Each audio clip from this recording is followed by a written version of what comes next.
Thank you so much, Barbara. All right. I'm going to make a little bit of a technical adjustment here. I was going to sit, but I noticed that if I sat there, you wouldn't see everybody here. So if you could turn this off, and I'm going to go ahead and flip on my lavalier mic, and I encourage all of my colleagues to do the same. Make sure that we can all be heard. Some of us already have. Is this working? Yes. Is this working? Yeah. Okay, I think everybody should have a green light on there. Terrific. Okay, so, and can I close this down without shutting something? Yes, I can. I'm looking at the boss up there in the corner. Thank you very much. All right, let me thank Barbara Bodine, Ambassador Barbara Bodine, the Institute for the Study of Diplomacy, and also the Foreign Policy Association, PBS, and all of those who brought you that film. As I mentioned at the beginning, I'm not going to take time to read the biographies of all of these people here. Suffice it to say that you have on this stage, I'm not going to even count the years, how about that? But you have a significant amount of diplomatic practice from different perspectives. Kathy Novelli was the Undersecretary for Economic and Business Affairs, and a whole bunch of other things that got added on and taken off, but she ran a whole bunch of things. She was a political appointee, and we wanted Kathy on board here so that you would get that perspective, somebody who comes from the outside and not the career foreign service. Jeff is basically interchangeable with me, except he did really great things in Cuba, and I didn't. But Jeff is one of our finest practitioners at the UN, and is really, I would say, will go down in the history books as somebody who was instrumental in fundamentally changing the way we did diplomacy with the island of Cuba. Nancy McEldowney was a female principal deputy assistant secretary. And she still is. She still is, if you haven't noticed. Principal deputy assistant secretary in the European Bureau. And for the insiders in the room, and I know there are a number of them, that's quite the ceiling break. She also ran major programs at our Diplomatic Academy, the Foreign Service Institute, and she's currently here at Georgetown. And finally, Ann Geary. We asked Ann to join us because Ann has watched the people inside the fishbowl of the State Department from her perch at the Washington Post, and she now is covering the White House. So she will have a lot of interesting observations. We're not going to have opening statements, as I mentioned. We're going to go straight to your Q's and A's. But I know that that always puts people a little bit at ease, and people have to think, oh, what am I going to ask? Am I going to sound foolish when I do it? You won't sound foolish when you do it. This won't be the conversation we envisage if you don't do it. So while you think about whether or not you want to be, and I'm looking at you, Sarah, no, I'm not picking on anybody, when you think about it, but it is always a woman who gets up first. If you'd like to make a comment or ask a question of our panel, let me take the prerogative of moderator and ask the panel this. We just saw a highly critical presentation. Whether folks think it was accurate or not is their great decision to make.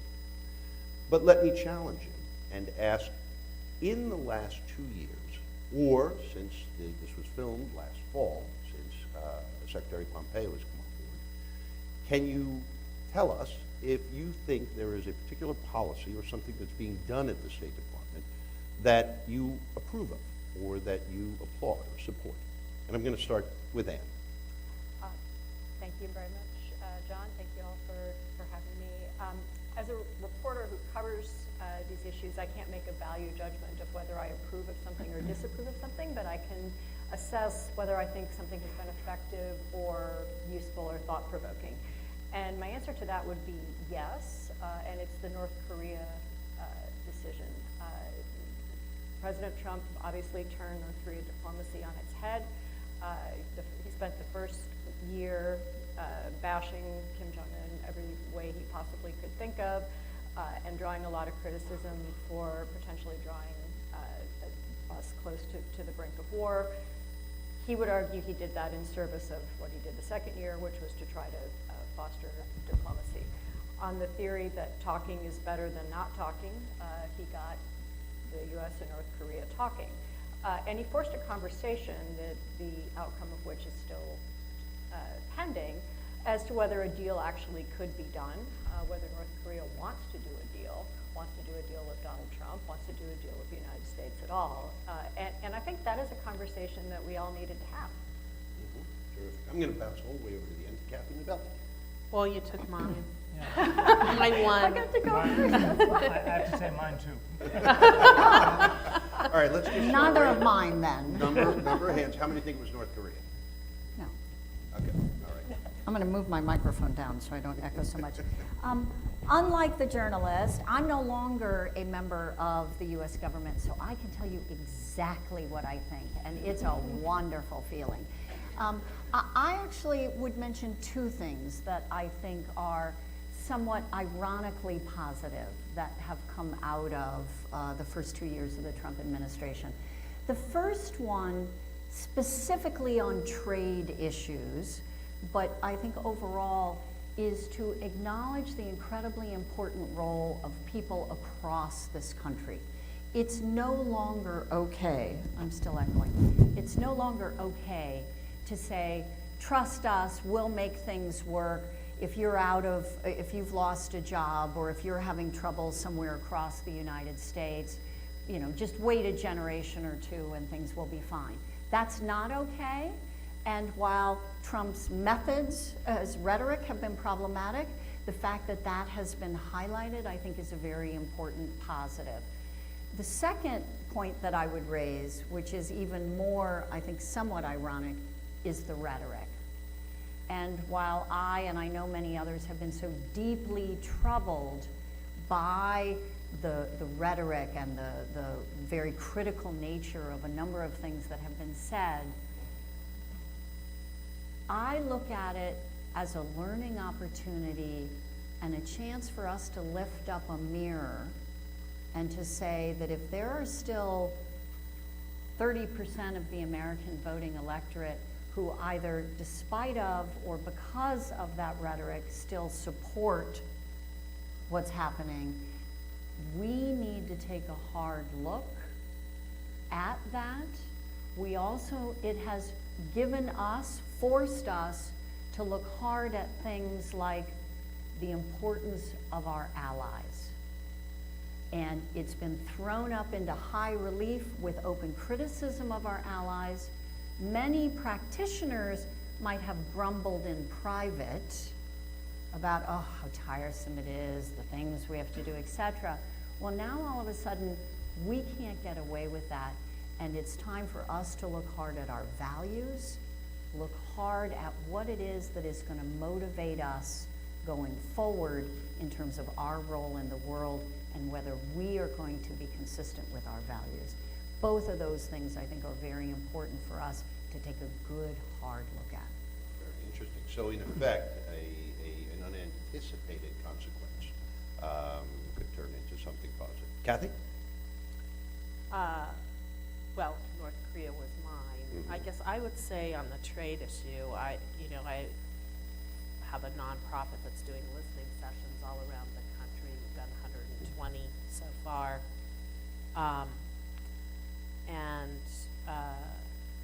I agree that it's important to focus on how we make sure that everybody benefits and reaps the benefits from globalization. I don't agree that the way that President Trump has articulated trade policy is a positive in any way.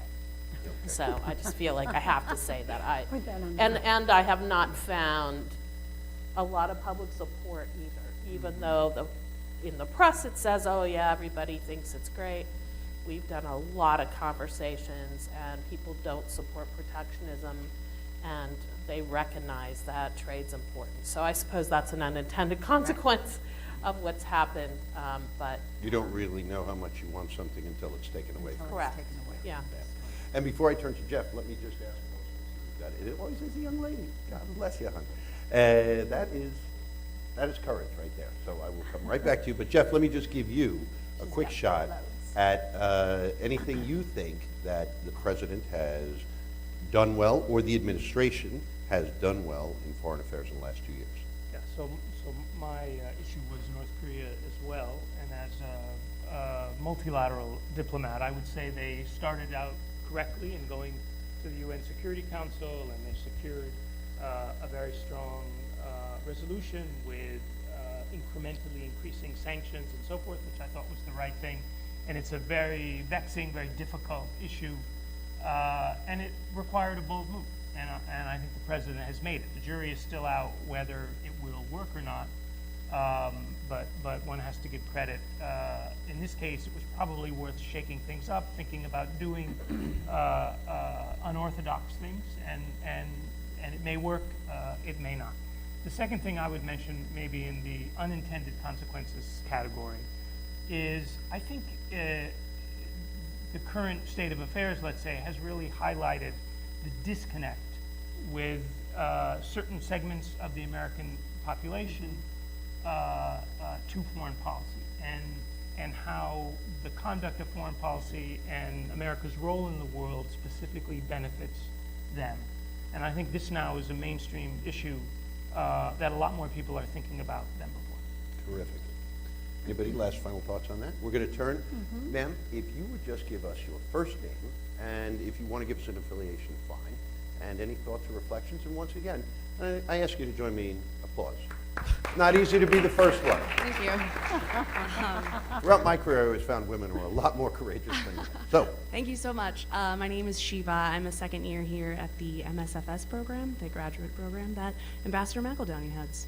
My question is, the movie mentioned a lot about resignations of career service, diplomats and ambassadors, particularly when Trump took office. My question is, do you see that as selfish, might not be the right word, but don't you think it's more pivotal to have people like that in an administration like this instead of leaving? And this can't be the first time that these diplomats have disagreed with the administration that they are serving under. So what makes this different from previous administrations as far as the decision to leave? Thank you. great observation. Let me ask Ambassador McEldowney and Ambassador De Laurentiis, and then if either Ann or Kathy, as non-career ambassadors, would like to chime in, and then I'd like to offer you my thoughts. Good, because I was going to ask that you offer your thoughts as well, because you've got really... It's usually not a problem. Yeah. I usually offer. And I just need to say, you picked one of the most courageous people of any gender, who's also a fabulous stand-up on this stage. And it's a really important question. We debate this a lot. The United States government needs great people in it. Every lever of how our country runs is dependent on having talented, committed, honest, and integral people who show up every day, which is why, to all the students in the room and our students across this university, we encourage them to go in to government service and to stay in government service. I faced, during the course of my career, many times when I did disagree with administration policy, and times when I thought I needed to resign, whether it was torture, renditions, denial of habeas corpus, etc. There were times when I really struggled with those issues. I made the decision that I could do more good from within than from outside. If our sound guy can drop the echo, and I'll try to speak a little less loud. At a certain point, however, when I had reached a sufficiently high rank, when I felt that each day when I was going in and having meetings with the secretary, when things came up that were so troubling to me and to others, and I could not in good conscience endorse those policies. For me, that was when I thought it wasn't just how our country was going around the world, but also some of the domestic decisions that were made, that I had to step aside because I couldn't do it with integrity. But I struggled, and I stayed in for a number of months for the reasons that Shiva identified, to make the institutions work right, to protect people and processes. But after a couple of months, it was clear to me that I couldn't do it any longer and still be true to my values. Yeah, I certainly don't disagree with any of that. And I would say that for everyone who has left and for everyone who has decided to stay in this case, I very much respect their decisions. It's a very personal choice. Many of us in this room have worked with different administrations and have been able to do so. In my particular case, I was working on an issue that's been politically complicated and fraught with lots of drama for decades. And it's not so unusual when there's a very distinct policy change for folks to move on. But I would also say that again, as you go up in the ranks, you're also called upon to publicly defend, advocate, and promote a particular policy. And in my case, I got to a point where I just couldn't do that. And so the best thing for me was to move on and give my place to those who could. Sure. I certainly endorse everything that both Nancy and Jeff have said. I would say something else. In the role of an ambassador, you are the president's personal representative. Every foreign service officer in the entry-level class signs an oath to unconditionally implement the foreign policy of the president and the administration that and when you can't do that, according, as Nancy said, to your values, or if you have a strong personal belief that one policy is just fundamentally wrong, you're obligated to leave. But what Jeff just said is right. As you go up in the ranks, and when you are a confirmed ambassador, you are the personal representative. I will say that I left for absolutely nothing to do with Panama. Panama was great. The president didn't care about it. I got to run it. It was marvelous. I had a good career administrator, he was an interim assistant secretary, and things were fine. I left because I could not answer the question honestly and unconditionally in Panama after the Charlottesville riots. And they asked me, what does the president mean there are good people on both sides? And I found myself dissembling. I said something silly like, well, I think the president's words speak for themselves. And that was a day that I went home and I said, no, I can't do this anymore in good conscience. One final thought. For those who stay, my highest respect. It is, especially you asked the final question, why is this different? This is different because there is such a fundamentally different and outside one standard deviation disrespect for traditional diplomacy. And so those who stay, and there are many of them, stay to try to preserve what they can. If you get to a certain level, and that's not status quo ante. I think Nick Burns said it best, and a couple of them did. Every administration should renew. Every institution should attempt reform. But if you stay and you get to a certain level, in my view, quite frankly, you then have an obligation to tell the American people what you stopped. Was the president diving for the football one night and you tackled him? I mean, that's an obvious exaggeration, but was he going to grab the nuclear codes? Was he about to do something and you persuaded him not to? Gary Cohen wrote about, in the Woodward book, he pulled a piece of paper off of the president's desk. If you don't know that happened, and people, again, I'm only talking at the cabinet level and ambassadorial level, nobody below that. That's not your prerogative. But if you're at that level, people like Jim Mattis, I wonder if we'll ever know what he stopped. Let me ask this gentleman. Hi, my name is Andrew. I'm a first-year student in the MSFS program. My question for the former practitioners is what they think the role of the Secretary of State should be. What I mean by that is that there's reporting out there that suggests some State Department officials have a nickname for Secretary Pompeo, which is the Secretary of Iran and North Korea, which on one hand suggests that he's paying not enough attention to overall issues in top-level management, but on the other hand suggests that if he's not the most prominent person, he's one of the most prominent people on two pretty critical issues in the United States at a time where across presidencies, the NSC has sort of eroded the influence of the State Department in some of those issues. So from your view, is it more important for the Secretary of State to be a top-level manager, or is it more important for them to take initiative on certain issues to make sure that the State Department's voice is heard on some of those topics? A great question. Let me ask Kathy to start with that. As a political appointee in the Obama administration. Do you have a view on whether, and this is not the first time that question's been asked, and it's a good one, because it's a dual-hatted role, and some secretaries of state go deeper on the policy aspects, and others take, Colin Powell comes to mind, a tremendous interest in the institution. What do you think?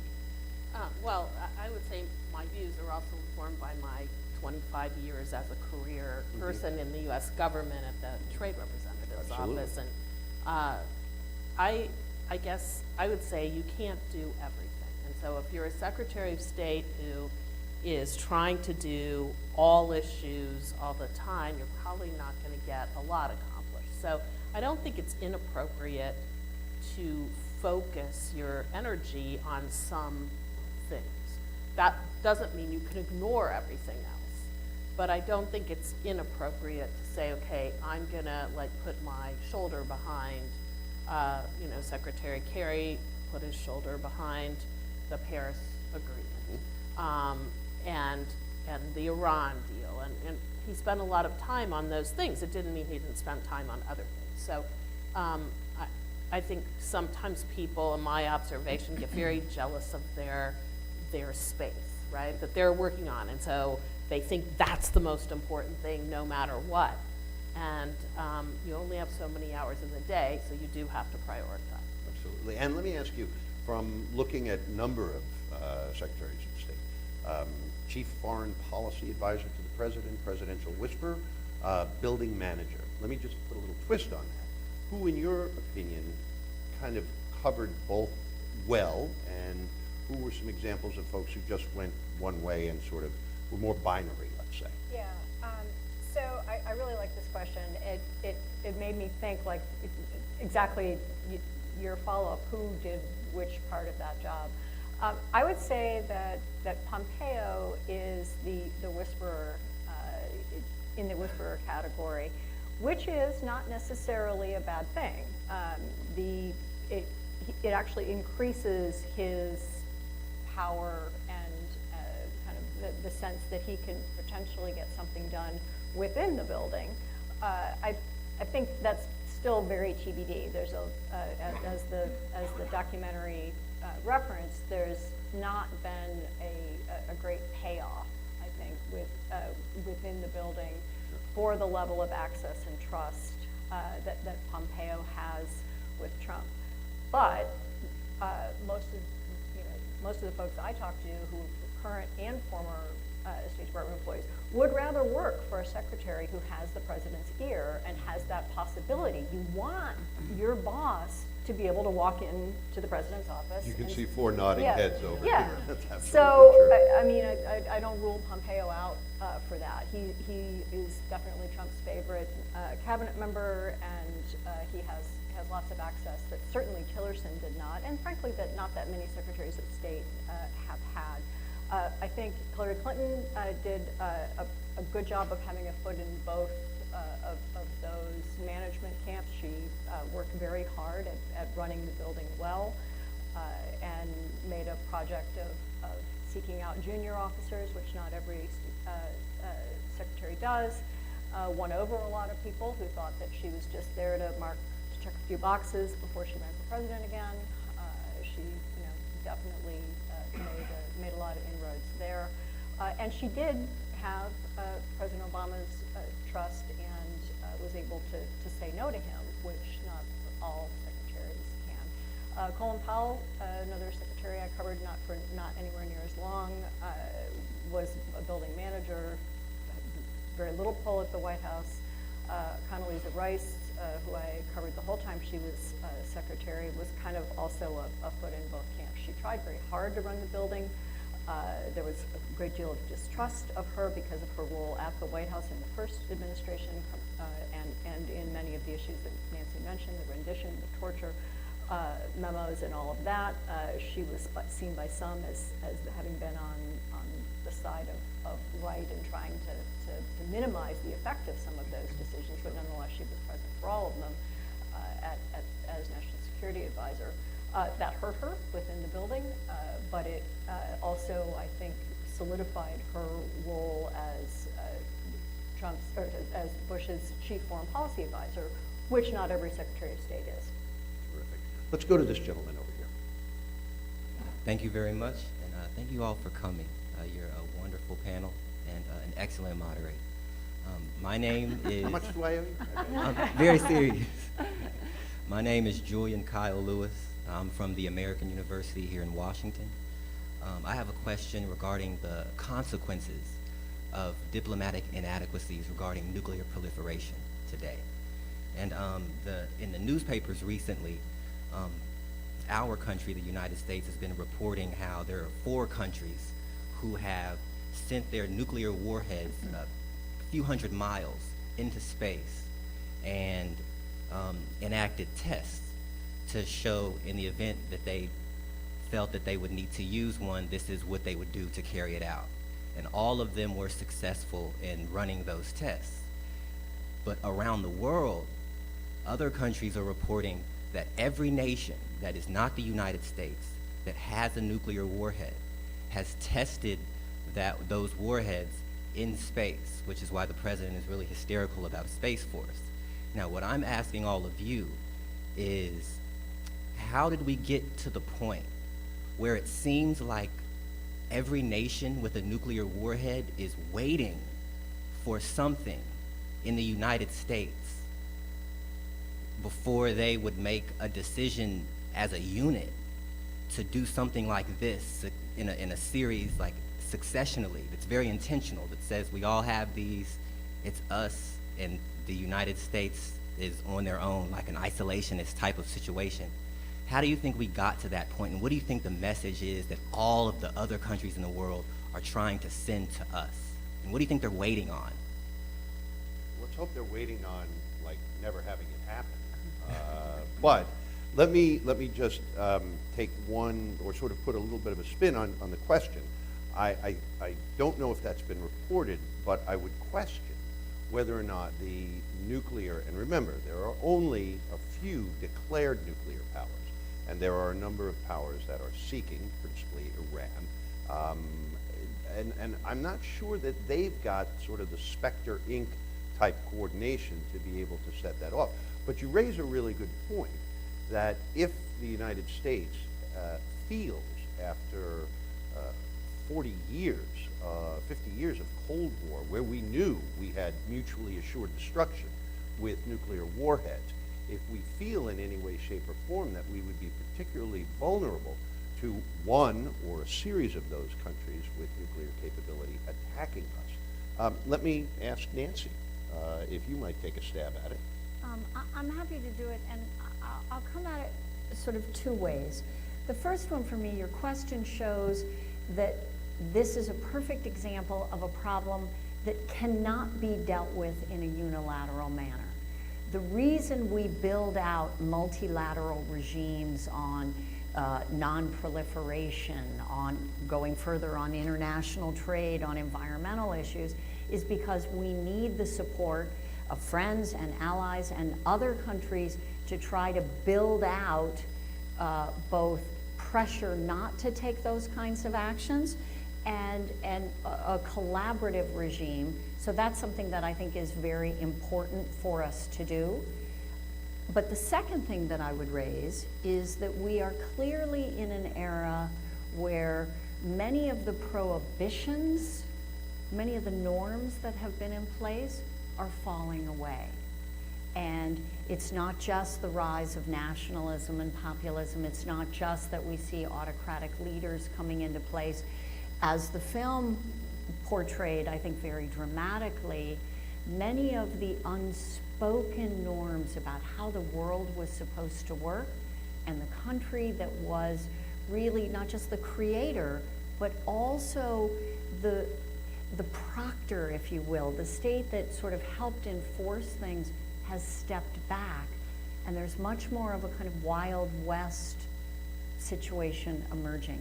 Great power politics are coming back, and we are vulnerable. We are vulnerable to the use of WMD of a variety of sorts by non-state actors and others. And this is something, as we look ahead to the kind of world we want to build, how we're going to put safeguards in place to prevent that from happening.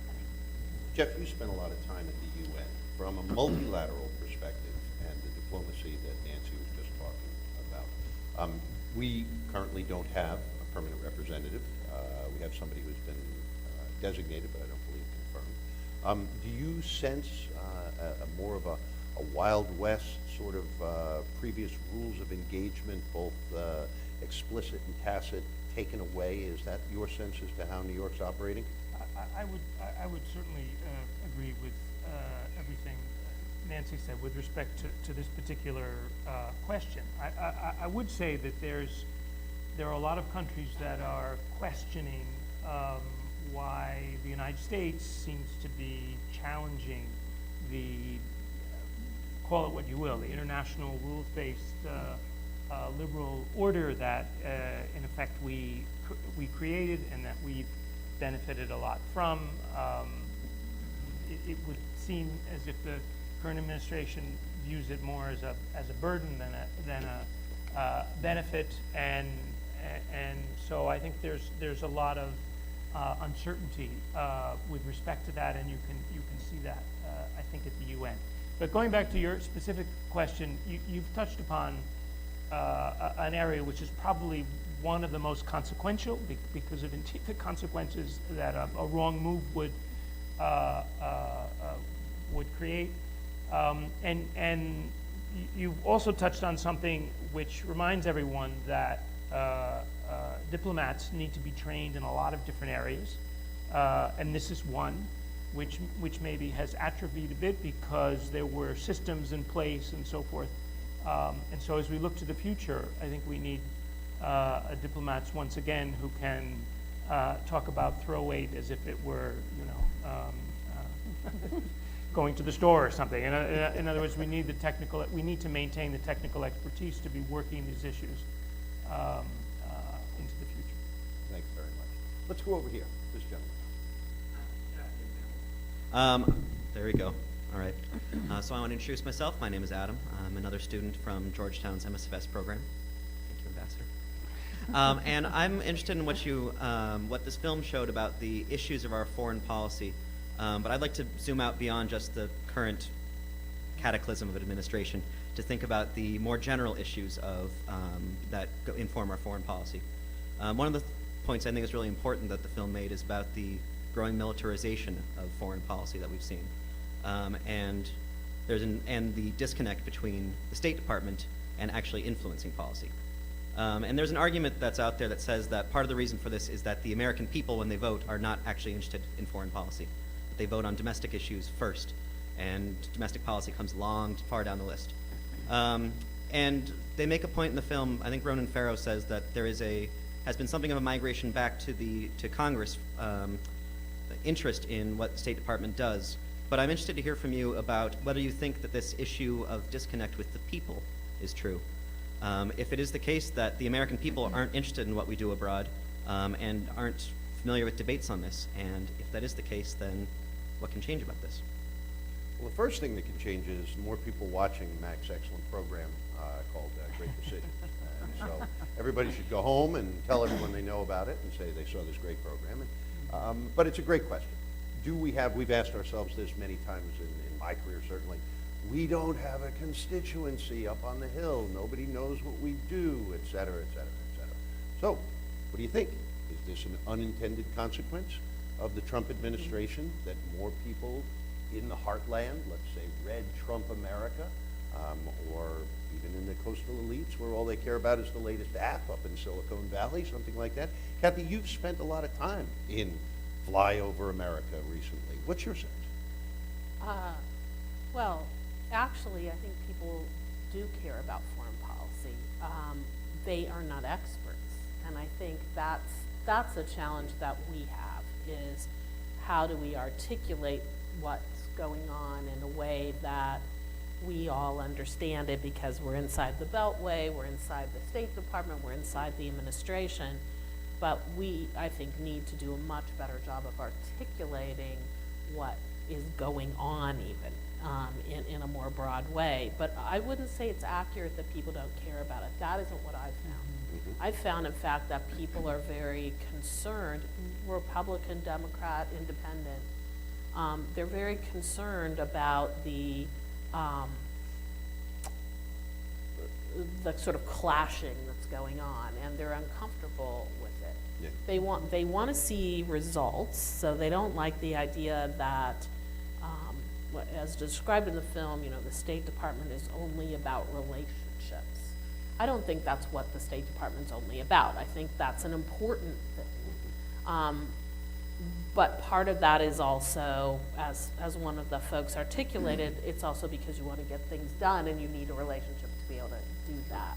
And I think that's where people become frustrated, because they feel like there's endless talking, and they don't see what the end result is, but they absolutely care about it. And when we ask people, what do you think are the top issues in the country that we're facing, pretty much everybody lists something international in their top three. Right. And I would say probably they list immigration, and immigration is by definition one of those intermestic issues. It's a domestic policy issue in the first instance, but it undeniably has international ramifications. And you travel with the president a lot now. What's your sense? Well, I think that President Trump was able to, and immigration is the main example, he was able to make something that was for him a domestic and sort of nationalist-themed populist priority be a national security issue in the campaign, and he has continued to do so as president. All indications are that he will also frame his 2020 re-election largely around immigration and associated issues as a security question. And of course, his critics say that as a stand-in for xenophobia or any number of other labels you might like to apply. But he has effectively changed the framing of the current conversation around immigration to be one that it has a larger national security flavor. And that resonates, clearly resonated with his base. It resonated with a larger enough number of Americans who are not in his base to be a big part of his election, although maybe not the determining factor. And it is one that he finds useful and important to continue to talk about, which means that he thinks that it is something that Americans care about, and not only his base. I mean, he's talking to everybody when he's on television, right? And he is willing to alienate, as presidents are, right? He's not the first one. He's willing to alienate people who don't agree with him in the service of talking about something that he thinks is important. And this is, he doesn't talk about very many national security issues on the stump. He will do a little riff about Kim Jong-un sometimes, maybe one or two, spend a minute or two else on the stump. But this one, immigration he talks about, and trade. And I'll also say when he comes to the state where I currently live in Florida, he does raise the troika of tyranny, which is Caracas, Havana, and Managua. Let me ask Jeff, take a little bit of a spin on that, and ask Jeff and Nancy if you would comment on, you spent years going up to the Hill, briefing the Hill. Both of you participated in the State Department's hometown diplomat program, where we send active duty diplomats back to their hometowns or around the country to talk to World Affairs Councils, things like that. This sense that state doesn't have a constituency the way the military does, Kathy raises a really good point. It's not very well understood what we do, but I wonder, is it really very well understood by the vast majority of Americans what the military does? And yet you never hear the military complain about the lack of a constituency.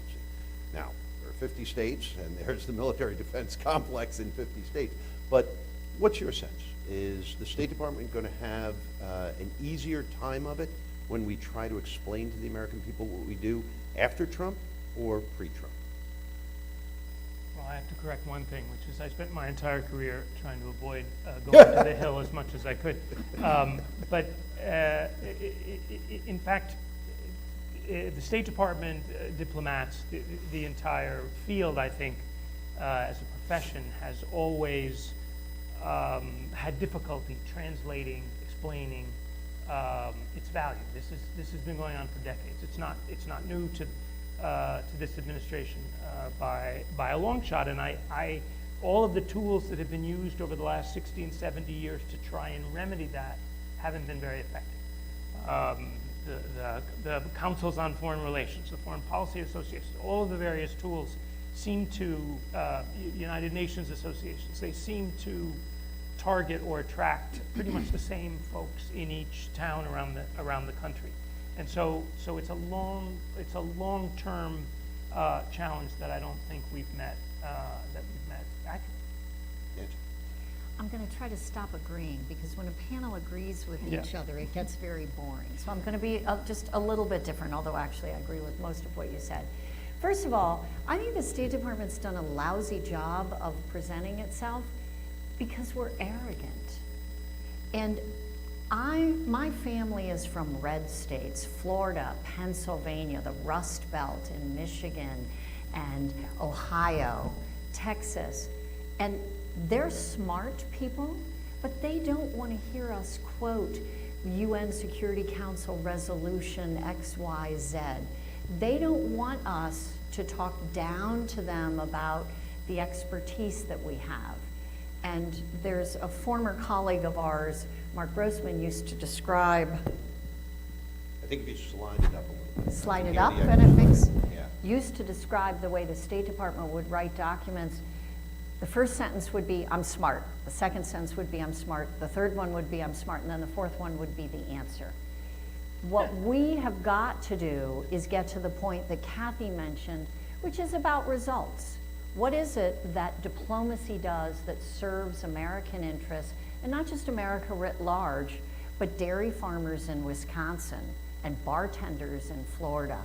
And we don't do that.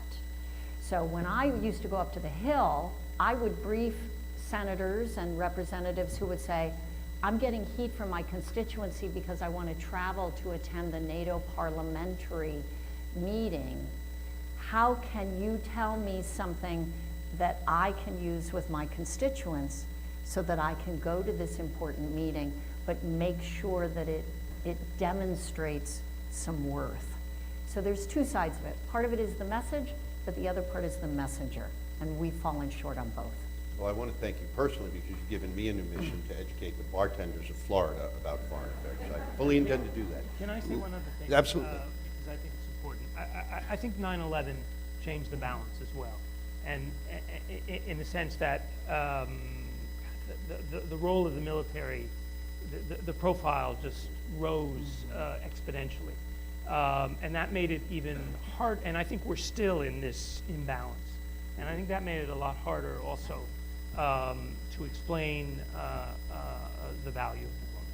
Yeah, I think that's a very good point. And it is true, certainly, at the time of 9/11 to the present day, social media has certainly covered the military a lot more because it's kinetic, because it gives good images on digital platforms. And, you know, State Department's about meetings. For the most part, we're about talking. We're about meeting people and creating those relationships. Let's go to this gentleman over here. Here today. My name is Adam. I'm currently on the MSFS wait list for the fall. So hello, Ambassador. But, Smart showing up here, Adam. No. thank you. Smart showing up.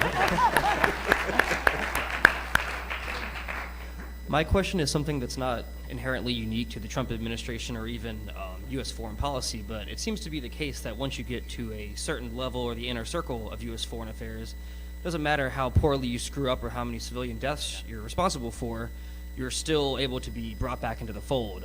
John Bolton, returning as National Security Director, kind of brought that up. And then for me, watching Representative Ilhan Omar's grilling of Elliot Abrams the other week really kind of highlighted that for me, someone who is partly responsible for the deaths of thousands of people in Central America in the 80s, and he seems to have shown no remorse. And as someone who wants to join the State Department and wants to hopefully change the world for the better, I find it disheartening for people to, there seems that there's no accountability sometimes. And I guess my question is there anything to be done for that? Is it possible to have some accountability for people that do make mistakes that, you know, impact people all over the world? Okay. Thank you. Anybody want to take that one? Sure, I'm happy to. I would draw two different distinctions. The first one is, I think that we need to, within the State Department and for the career ranks, we absolutely need to bring about more accountability. But there are some procedures already in place, and there's something actually called an accountability review board that is convened whenever there is a loss of life. I'm looking around, I see some people in this room who have actually sat on some of those accountability review boards to take a look and to make sure that responsibility is placed when things go wrong. That doesn't, and particularly when loss of life is involved, that doesn't touch on bad policies. And so I take your point absolutely there. The two cases that you mentioned, however, are not career officials. They're people who were political appointees that have been brought in by different administrations and that went through what is ostensibly the accountability process, which is, with the exception of the National Security Advisor, which is Senate advice and consent. So a system is in place, you can question whether it works or not. And I'm hoping your generation is going to question that, because that's what you're supposed to do. I would just add, Yeah, please. In the case of Elliot, he is actually not Senate confirmed. He's a special Right, he's a representative. special envoy. Yes. Which I think it's interesting that the administration is now returning to that model. There's a doing away new with one every month or so, and he's the latest. It is kind of like mushrooms after rain. After a couple of years in any administration, you see them sprout up. Okay, I am not going to cut us off at this moment, but I'm going to prove just how smart the panel is. You three gentlemen will be the last three questions. It's going to be a speed round. Get right to your question, and I, as the benign dictator for this afternoon, will select one contestant. Go. Well, I'm Casey. I'm a sophomore in the Bachelor's School of Foreign Service program. Also, as of a few days ago, a certificate candidate for diplomatic studies with ISD, so I'm super excited about that.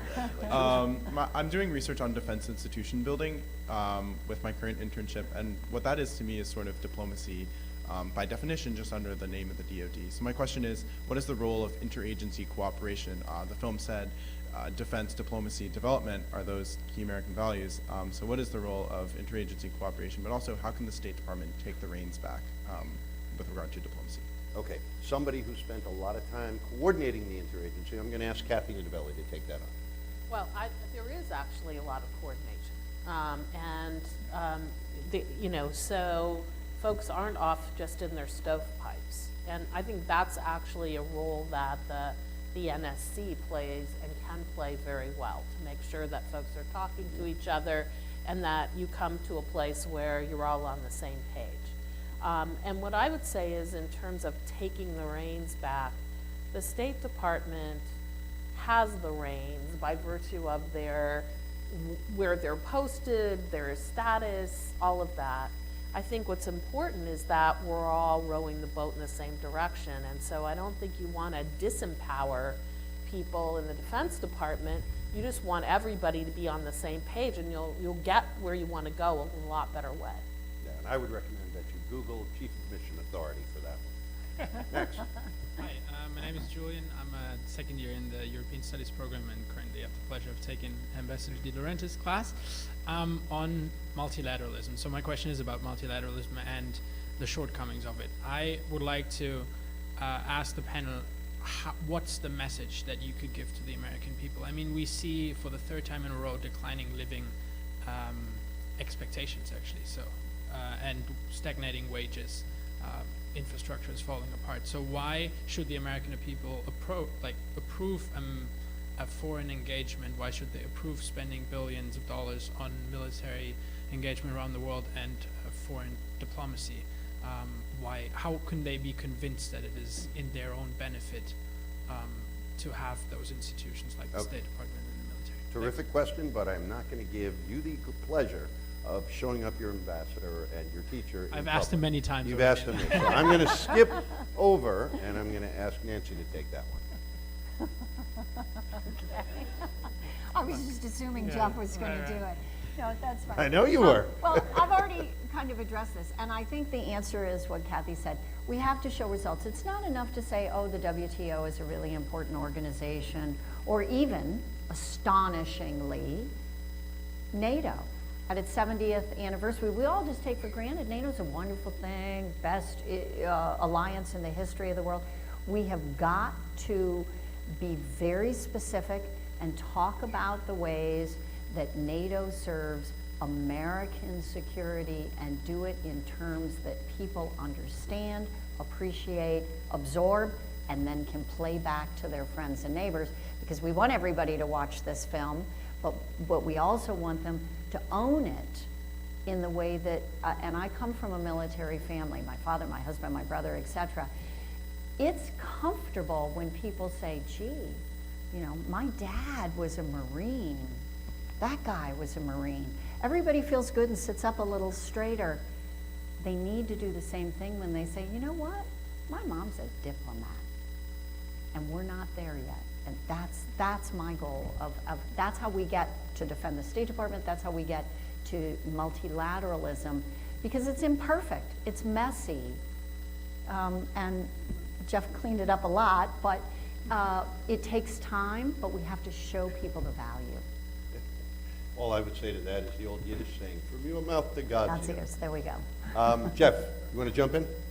I think the only thing to add is that, or maybe one image to keep in one's mind, is the United States has something like 65 or 70 formal allies.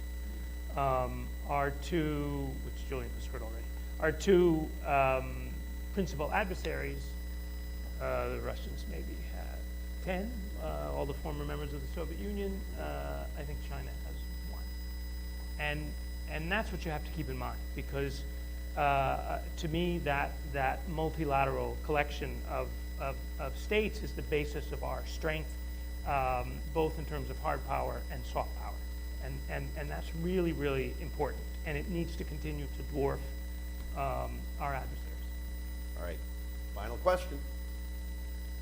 Hello, my name is Jesse, and I work at the French department, and I'm also a returned Peace Corps volunteer, and this is just sort of more of an observation from the first question you asked about sort of positive things. And as a returned Peace Corps volunteer, I've gone up to Capitol Hill to lobby on Peace Corps specifically, but just sort of foreign affairs in general.